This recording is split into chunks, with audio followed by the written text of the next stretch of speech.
Shri Sai Satcharitra in Marathi by late Govind Raghunath Dabholkar. Translation in English by late Zari. Adhyay 23, OV 23. जीवाशुकाची एकची परी, एक देही दुजा पंजरी, मुकला शुक स्वातंत्र्या तरी, मानी ती बरी परतंत्रता.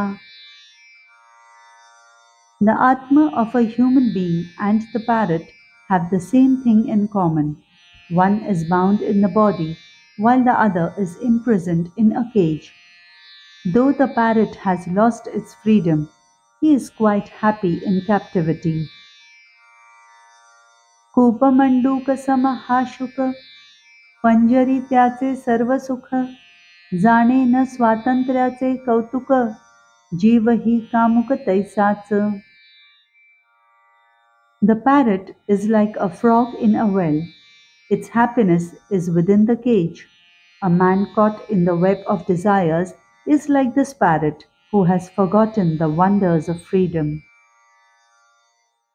काय मौजेचा माझा पिंजरा, सुवर्ण दांडीच्या येरझारा, उलट टांगलो तरी मी बरा, पाय न जराही सुटावा.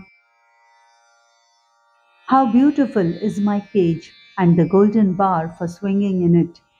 Even if I hang upside down, I am fine if my foot does not slip. बाहेर मग या सुखा आचवणे, नाही मग डाळिंबाचे दाणे, नाही या गोड मिरचीचे खाणे, स्वसुखा Nagvane स्वयेच. But outside, one has to wash one's hands off the happiness of eating pomegranate seeds and delicious red chilies. I will myself be responsible for losing these pleasures. परी येता शुकाची घटी, भेटे तयास अघटित घटी, मारी तयास प्रेमे थापटी, घाली दृष्टीत अंजन. When the opportune time comes for the parrot, the improbable occurs. That gives it a loving awakening by a slap and applies the collyrium of knowledge to its eyes.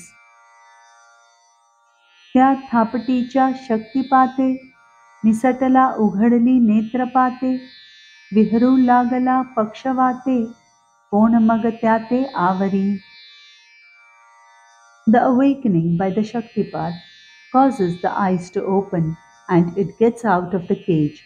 It uses its wings to fly. Who will then control it? जग अफाट तया उघडले, यथेच्छ डाळिंबी पेरूचे मळे, गगन स्वच्छंद विहारा मोकळे, स्वातंत्र्य सोहळे मग भोगी. The vast universe is before him. There are plenty of orchards of pomegranates and guavas. The sky is free for him to fly wherever he desires, rejoicing in his freedom. तैसीच या जीवाची स्थिती, ईश्वरानुग्रह गुरुप्राप्ती, उभय लाभे बंधन मुक्ती, स्वातंत्र्य मुक्ती अनुभवी.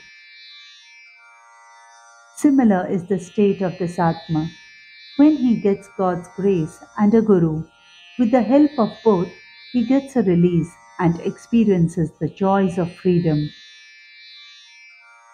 आता होनी अवधानशील, भाविक श्रोता तुम्ही सकळ, शुद्ध प्रेमाची कथा रसाळ, परिसाल काय क्षणभर. Now all you devoted listeners become attentive and listen for some moments to an interesting story of pure love.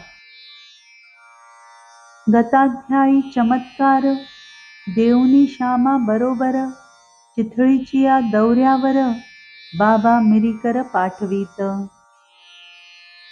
In the last chapter, Baba showed a miracle by sending Shama with Mirikar on his tour to Chitri. Sai जाणोनी अनागत ज्ञान, लांब बावापासून विघ्न, केले मिरीकरा सावधान, संकट सूचन वेळीच. Sai, knowing the future about the trouble from a snake, alerted Midikar by giving him a timely warning about the difficulty.